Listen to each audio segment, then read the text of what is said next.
একই মানচিত্র, একই দেশ, তবে আবহাওয়া যেন ওই বিপরীত দিকের গল্প বলছে। উত্তরের পঞ্চগড়ে শীতের মতো ঘন কুয়াশা আর দক্ষিণ পশ্চিমের চুয়াডাঙ্গায় তীব্র তাপপ্রবাহ। মাত্র 406 কিলোমিটার ব্যবধানে বাংলাদেশে যেন একসাথে দুই ঋতুর উপস্থিতি।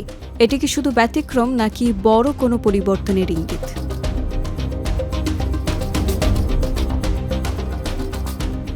চৈত্রের শেষ ভাগ। এই সময়ে সাধারণত তাপমাত্রা বাড়ে, থাকে কাঠফাটা রোদ। কিন্তু এবার প্রকৃতি দেখাচ্ছে ভিন্ন চিত্র। গত বৃহস্পতিবার সকালে পঞ্চগড়ের তেঁতুলিয়া সহ বিভিন্ন এলাকা ঢেকে যায় ঘন কুয়াশায়। সকাল 8টা পর্যন্ত রাস্তাঘাট, মাঠ, ফসলি জমি সহ সবই ছিল ঝাপসা।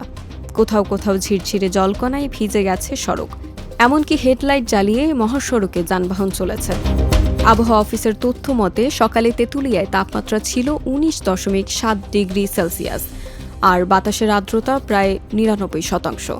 কুয়াশার কারণে ব্যাহত হচ্ছে স্বাভাবিক জীবনযাত্রা। স্থানীয়রা বলছেন, চৈত্র মাসে এমন কুয়াশা তারা আগে কখনো দেখেননি।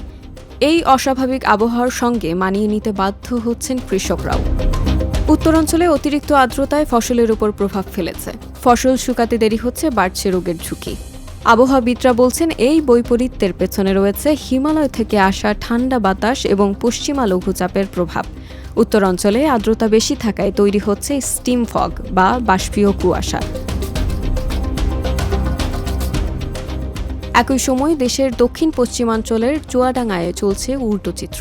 গতকাল বিকেল 3টায় জেলার সর্বোচ্চ তাপমাত্রা রেকর্ড করা হয় 39.7 ডিগ্রি সেলসিয়াস, যা আগের দিনের তুলনায় 1.2 ডিগ্রি বেশি।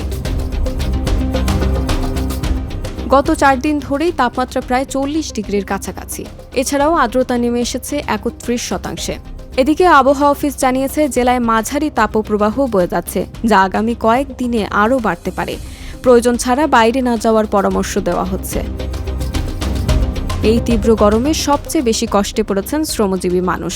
কৃষি শ্রমিকরা বলছেন, মাঠে কাজ করা কঠিন হয়ে পড়েছে। একটু পরপর বিশ্রাম নিতে হচ্ছে, কিন্তু কাজের চাপ কমছে না। তীব্র তাপের কারণে জমিতে কাজের সময়সূচি বদলাতে হচ্ছে। অনেকে ভোর বা সন্ধ্যায় কাজ করছেন, দিনের বেলা খুঁজছেন ছায়া আর পানি। চুয়াডাঙ্গায় গরমের শুরুতেই গলে যাচ্ছে রাস্তার পিচ। কয়েকদিন আগে হালকা শীতের আমেজ থাকলেও হঠাৎ তাপমাত্রার ঊর্ধ্বগতি জনজীবনকে অস্থির করে তুলেছে। এক লাফে তাপমাত্রা বেড়ে মৃদু তাপপ্রবাহ শুরু হওয়ায় জেলার বিভিন্ন শ্রেণী পেশার মানুষ চরম ভোগান্তিতে পড়েছেন। বিশ্বজুড়েই বাড়ছে এমন অস্বাভাবিক আবহাওয়ার প্রবণতা। দক্ষিণ এশিয়ার দেশ হিসেবে বাংলাদেশ জলবায়ু পরিবর্তনের ঝুঁকিতে থাকা অন্যতম দেশ। গবেষণায় দেখা গেছে, দেশ জুড়ে দৈনিক সর্বোচ্চ ও সর্বনিম্ন তাপমাত্রা ধীরে ধীরে বাড়ছে। বিশেষ করে শহরাঞ্চলে আরবান হিট আইল্যান্ড প্রভাবের কারণে গরম আরও তীব্র হয়ে উঠেছে। এদিকে আবহাওয়া অধিদপ্তরের পূর্বাভাস বলছে, চলতি বছরের এপ্রিলেই বঙ্গোপসাগরে ঘূর্ণিঝড় সৃষ্টি হতে পারে। এছাড়াও কালবৈশাখী, শিলাবৃষ্টি এবং আরও কয়েক দফা তাপপ্রবাহের আশঙ্কা রয়েছে। তাপমাত্রা উঠতে পারে 41 ডিগ্রি সেলসিয়াস পর্যন্ত। একই মানচিত্রে দুই ঋতুর এই উপস্থিতি শুধু আবহাওয়ার ব্যতিক্রম নয়, বরং এটি হয়তো বড় এক ধরনের পরিবর্তনের সংকেত। প্রকৃতির এই পরিবর্তনের সঙ্গে মানিয়ে নেওয়াই এখন সবচেয়ে বড় চ্যালেঞ্জ, কৃষক থেকে শহরের মানুষ এবং সবার জন্য।